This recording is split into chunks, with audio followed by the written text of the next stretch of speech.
Hello everyone, we are right next to downtown Sarasota by the water here. Thank you so much for joining us for our first week in A Pit with the Lion on a Snowy Day book. That's right, it's going to be a great series. There's 10 chapters. Want to make sure you get the right book. There's a couple different versions out there, and you can check the links here to see which one, but it's the one that's got 10 chapters in it.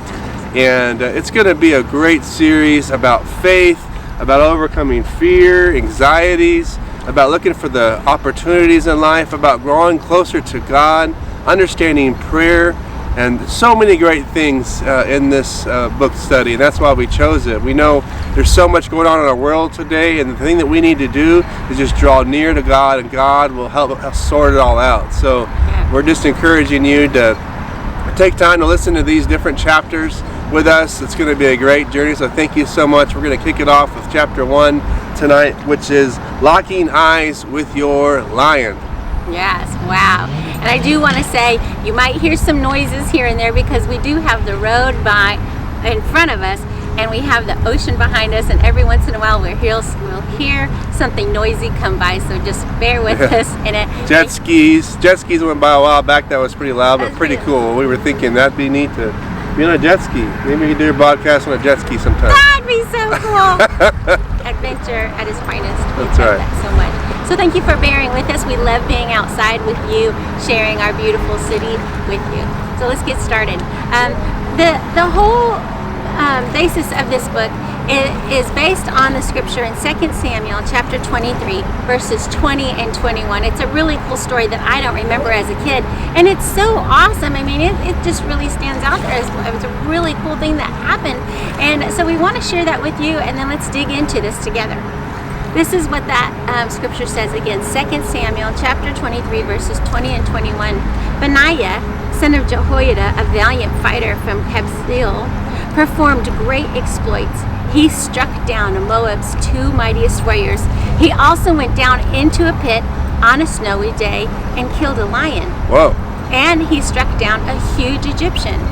Although the Egyptian had a spear in his hand, Benaiah went against him with a club. He snatched the spear from the Egyptian's hand and killed him with his own spear.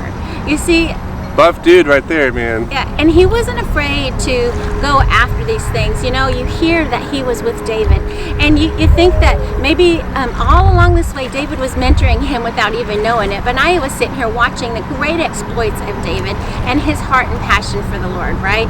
And then here he comes doing a lot of the same things. How amazing it is to think this guy would do these things and come out as a mighty warrior. A question here that I want to ask you: have you ever done something courageous or out of your comfort zone that you think after you got done you're like, wow, I just did that? I wanted to share a story, honey, tonight about a time when I was just out of college. I was getting on a plane, and there was a businessman sitting next to me. He was right there, and while he's sitting next to me, he kept doing this with his neck over and over, and he was groaning and making noises. And I felt like I was supposed to say something to him, you know. Like, there's this business guy. I'm just a young kid, you know. And I said to him, are you okay? And he said, well, not really. My throat is hurting so much, and it's so uncomfortable, and I'm just having a hard time right now, you know. And I said, well, I jumped out in faith there, and I said, can I pray for you? And he said, well, sure. So I put my hand on this man, and I began to pray, Lord, bless this man, heal him, heal his throat. And so I just said a little prayer. Anyway, after I was done, he looked at me and he said, well, I didn't mean right now. And so, I'm so sorry. So then I was a little embarrassed, and then I didn't really want to say much to him because I felt like I totally just embarrassed him.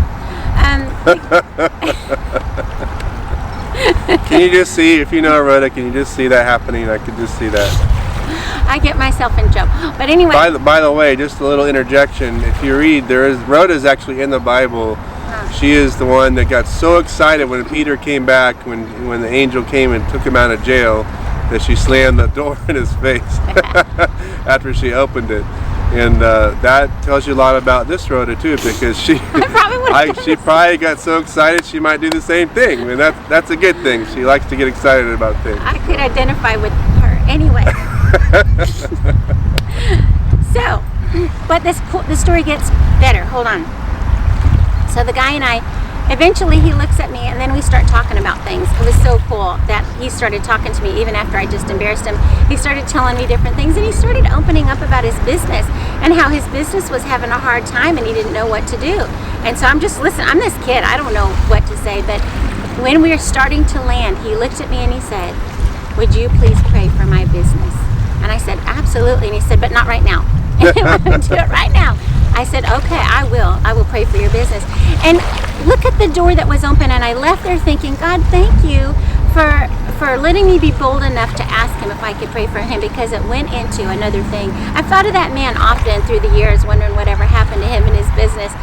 But it was a really cool step to take, you know. It was a little short. You think it's very small compared to going into a pit and chasing a lion, but you start small, right? In the small things. There's an old aphorism that says, "No guts, no glory."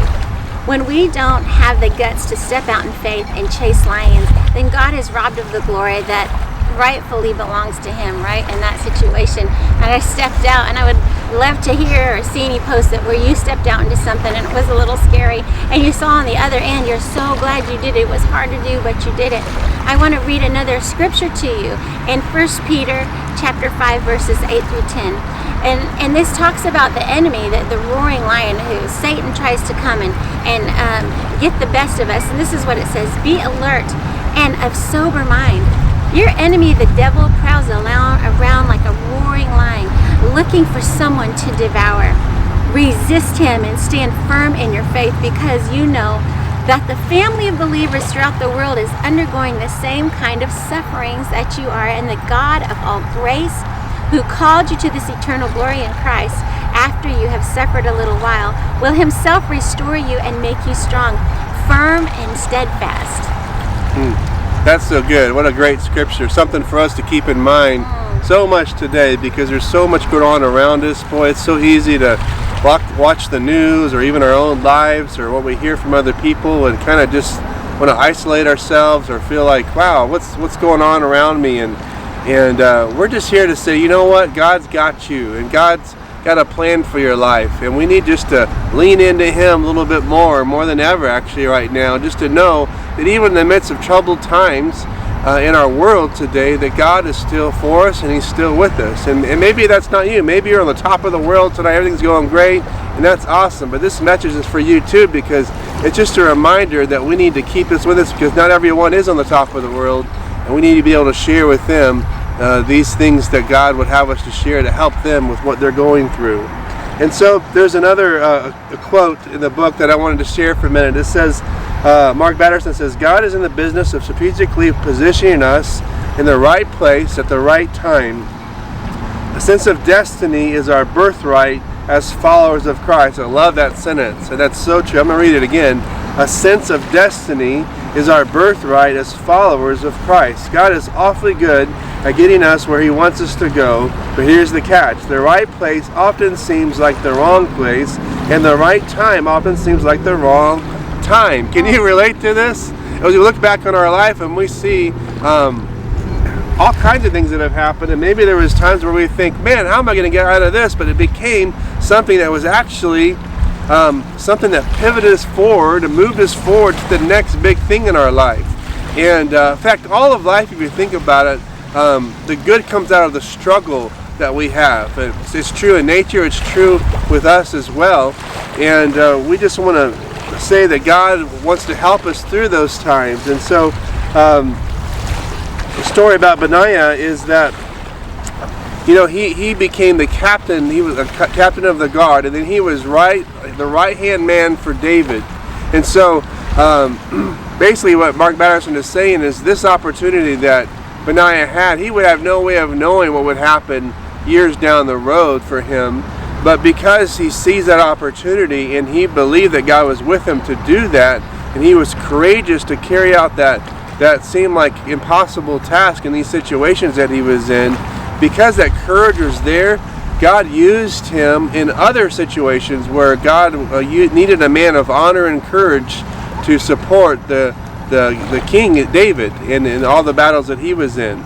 And so what we're here to say is that there's these times in our life where we're not sure about the future. We need to lean into God even more and say, God, what is your vision for my life? What is it that you want me and my family to be doing right now? What is it that you want us to focus on?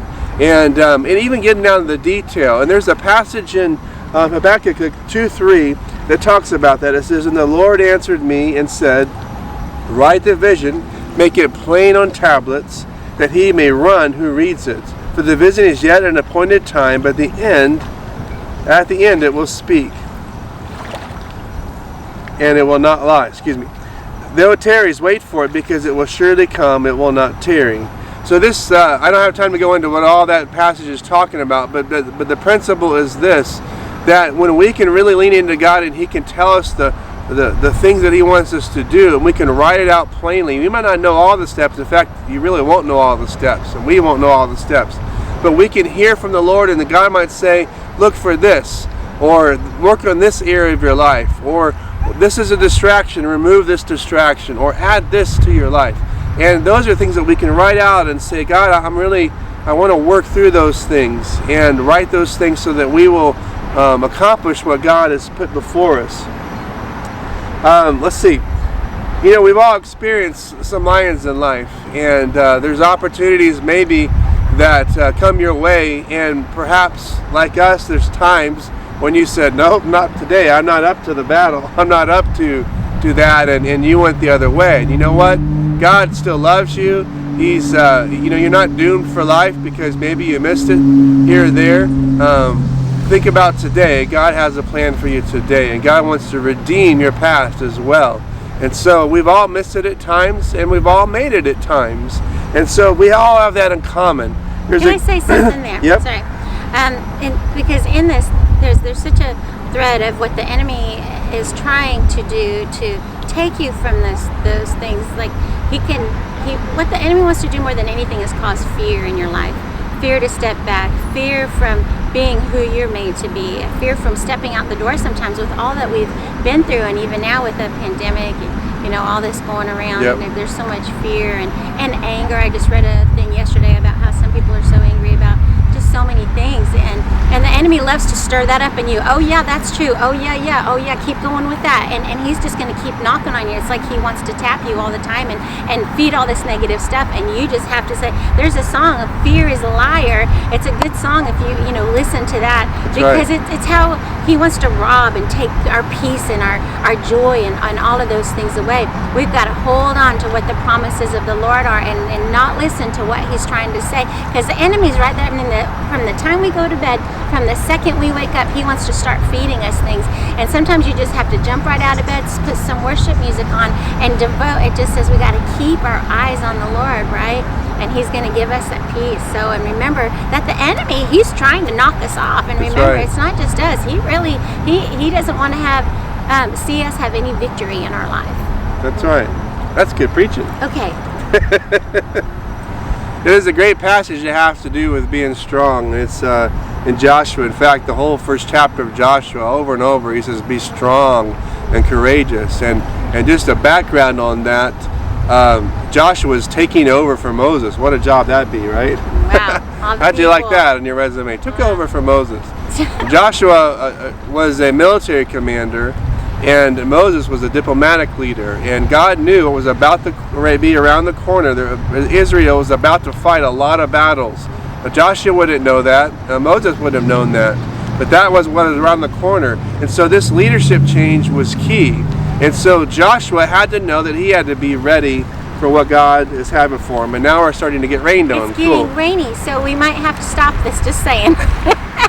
Joshua 1:9 says, have I not commanded you, be strong, courageous? Do not be afraid nor dismayed, for the Lord our God is with you wherever you go. Right. And so no matter who you are or wherever you are, just know that God is with you. He's for you. He's got a plan for your life. And we're just here to remind you of that. Man, just lean in with God and just know that, He's got it all figured out for you and I. And we just encourage you to seek Him to find that out today. One thing that says, remember, the courage to swim against the current will help you get where you need to go. And swimming against the current is not something that we like to do probably too much in life, but it is that when we learn to swim against the current, our muscles get strengthened. We can look back and say, look what we were accomplished. And instead of going the other way, we just encourage you in chapter 1 here, man, lock your eyes on that lion, that battle in front of you, that obstacle, and just know obstacles are meant to be removed, right? In Jesus' name. And so we are praying for you tonight that if you have some big obstacle that needs to be removed, that would be removed. But sometimes those obstacles are there because they're there to help us to get stronger. And so sometimes we're trying to pray away all the things that are there in our life to actually help us. And so we'll talk more about that in another chapter coming up. But we're just encouraging you tonight that God has a plan for your life and He loves you very, very much. Yeah, we're gonna end here with the scripture in Isaiah chapter 41 and 10. It says, "Fear not, for I am with you. That's right. Don't be dismayed, for I am your God. I will strengthen you, I will help you, I will uphold you with my righteous right hand." And remember, don't fear, He is with you, loving you, holding you, protecting you. Can we just pray over you right now? Lord, I just thank you for these great people, Lord. I just thank you that you bless them and encourage them. Lord, Father, we just pray that you would help them in this time, that Father, you would help them when the enemy is trying to come and lie to them and cause so much fear. Lord, you bring peace into their lives right now. We thank you. We're going to get going because it's raining. The Lord bless you and keep you. The Lord make His face shine upon you, be gracious. The Lord lift up His countenance to you and give you peace. Amen. God bless you.